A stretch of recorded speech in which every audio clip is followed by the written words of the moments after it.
आपने कई लोगों के मुंह से यह तो बात सुनी ही होगी कि मेरे पूर्वज के पास पहले बहुत ही जमीन थी, पर मेरे दादा और परदादा लोगों को दान में दे दिए। या फिर आपने यह सुना होगा, पहले जिनके पास बहुत ज्यादा जमीन होती थी, अगर आप उन्हें अच्छा खाना खिला के, बीड़ी सिगरेट पिला के या फिर उनका कोई काम कर देते थे जिससे वह खुश होकर अपनी कुछ जमीन आपके नाम कर देते थे। तो क्या आपने कभी यह बात सोची कि पहले के लोग अपनी जमीन लोगों को फ्री में क्यों दे दिया करते थे? अगर आपने नहीं सोचा तो कोई बात नहीं, आज हम आपको बताएंगे कि पहले के लोग अपनी जमीन लोगों को फ्री में क्यों दे दिया करते थे। तो बने रहिए हमारे साथ, वीडियो पूरा देखें, बिल्कुल भी स्किप ना करें, क्योंकि आज की वीडियो आपके लिए बहुत ही इम्पोर्टेंट होने वाली है। तो मैं हूँ रियल फैक्ट मैन, तो चलिए आज की वीडियो शुरू करते हैं। तो दोस्तों, पहले के जमाने के लोगों के पास बहुत ही जमीन होया करती थी, क्योंकि पहले जिनके सामने जो जमीन खाली पड़ी रहती थी और वह उस खाली जमीन में खेती करने लगते थे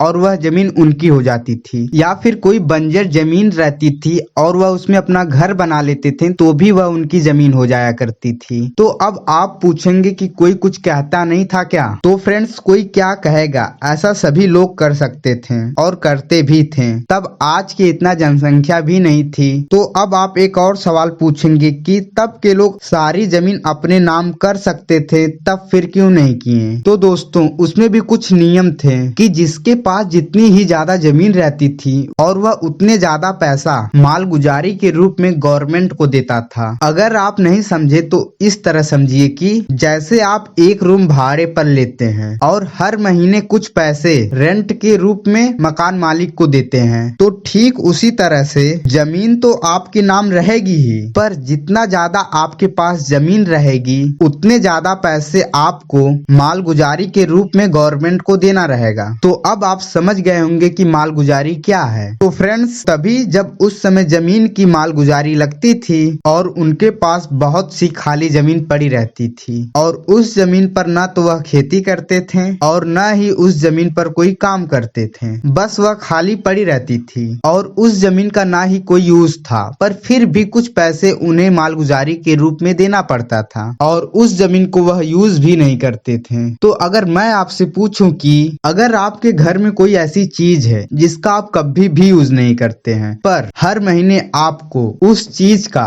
कुछ पैसा रेंट के रूप में देना पड़ रहा है और आप उस चीज का कभी भी यूज नहीं करते हैं, तो आप बताइए, क्या उस चीज को आप अपने घर में रखेंगे? कमेंट बॉक्स में जरूर बताइएगा। जहां तक मुझे लगता है आप उस चीज को अपने घर में नहीं रखेंगे। तो दोस्तों, ठीक इसी तरह हमारे पूर्वज को उस खाली पड़ी जमीन के लिए हर महीने कुछ पैसे मालगुजारी के रूप में गवर्नमेंट को देने पड़ते थे और इस मालगुजारी से बचने के लिए वह अपनी जमीन लोगों को दान में दे दिया करते थे। तो मैं आशा करता हूं कि अब आप इस बात को अच्छे से समझ गए होंगे कि हमारे दादा परदादा लोगों को जमीन अपनी फ्री में क्यों दे दिया करते थे। तो अगर आपको यह वीडियो अच्छी लगी हो तो इस वीडियो को लाइक करें, कमेंट करें और अपने सभी दोस्तों को शेयर करें और साथ ही साथ हमारे चैनल रियल फैक्ट मैन को सब्सक्राइब जरूर करें और साथ ही साथ बेल आइकन जरूर प्रेस करें ताकि आने वाली वीडियो सबसे पहले आप तक पहुंचे। Thanks for the watching my video.